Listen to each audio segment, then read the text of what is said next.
dia, a paz do Senhor. Vamos ler o capítulo 8 de Romanos, que diz assim: Portanto, agora não há nenhuma condenação para os que estão em Cristo Jesus. Porque a lei do Espírito da vida em Cristo Jesus te livrou do pecado da morte. Porquanto aquilo que a lei fora incapaz de realizar por estar enfraquecida pela natureza pecaminosa, Deus o fez, enviando o seu próprio Filho, à semelhança do ser humano pecador, como oferta pelo pecado, e assim condenou o pecado na carne, para que a justa exigência da lei se cumprisse em nós, que não andamos segundo a natureza carnal, mas segundo o Espírito. Os que vivem segundo a carne têm a mente voltada para as vontades da natureza carnal. Entretanto, os que vivem de acordo com o Espírito têm a mente orientada para fazer o que o Espírito deseja. Pois o modo de pensar da carne é morte, mas a mentalidade do Espírito é vida e paz. Porque a mentalidade da carne é inimiga de Deus, pois não se submete à lei de Deus, nem consegue fazê-lo. Os que vivem na carne não podem agradar a Deus. Vocês, contudo, não estão debaixo do domínio da carne, mas do Espírito, que habita em vós. Todavia, se alguém não tem o Espírito de Cristo, não pertence a Cristo. Porém, se Cristo está em vocês, o corpo está morto por causa do pecado, mas o Espírito vive por causa da justiça.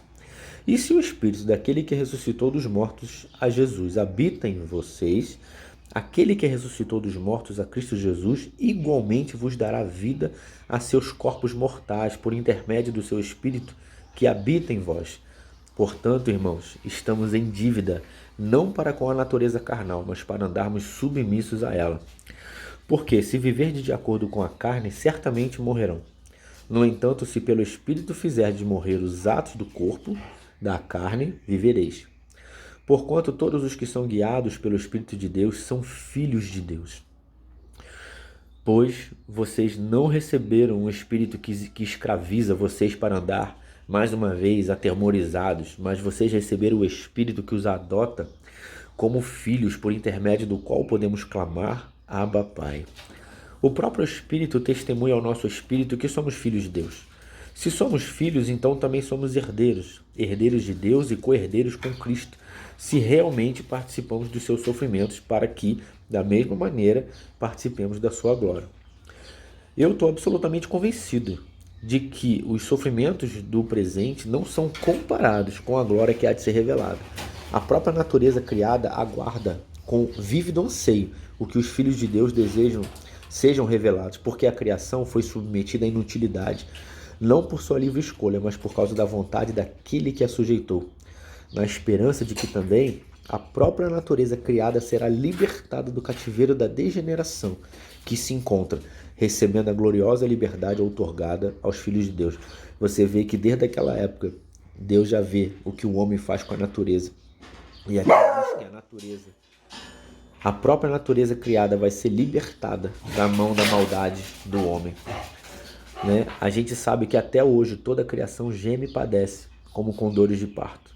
E não somente ela, mas igualmente nós, que temos os primeiros frutos do Espírito, também gememos no nosso íntimo, esperando com ansiosa expectativa por nossa adoção como os filhos, a redenção do nosso corpo. Porquanto precisamente nessa esperança nós fomos salvos. Contudo, a esperança que se vê não é esperança, pois como que alguém pode anelar por aquilo que está vendo? Porém, se a gente espera por algo que ainda não podemos ver, com paciência o aguardamos.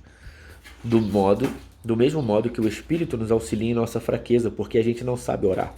No entanto, o próprio Espírito intercede por nós com gemidos impossíveis de serem expressos por meio de palavras, que são gemidos inexprimíveis.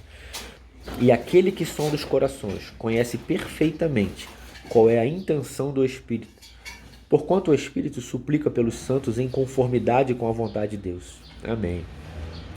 Estamos certos que Deus age em todas as coisas, a fim de beneficiar todos os que o amam, dos que foram chamados conforme o seu plano. Esse versículo 28, em outra tradução, diz que estou certo que todas as coisas cooperam para o bem daqueles que amam a Deus, os que foram chamados conforme o seu plano. Porquanto aqueles que antecipadamente conheceu, também os predestinou para serem semelhantes à imagem do seu Filho, a fim de que ele seja o primogênito entre muitos irmãos.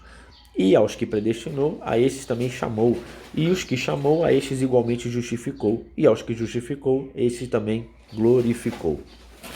A que conclusão que a gente chega diante desses fatos é que se Deus é por nós, quem será contra nós? Aquele que não poupou o seu Filho, mas o entregou por todos nós, como não nos concederá juntamente com ele gratuitamente todas as demais coisas? Quem poderá trazer alguma acusação sobre os escolhidos de Deus? É Deus quem justifica. Quem os condenará?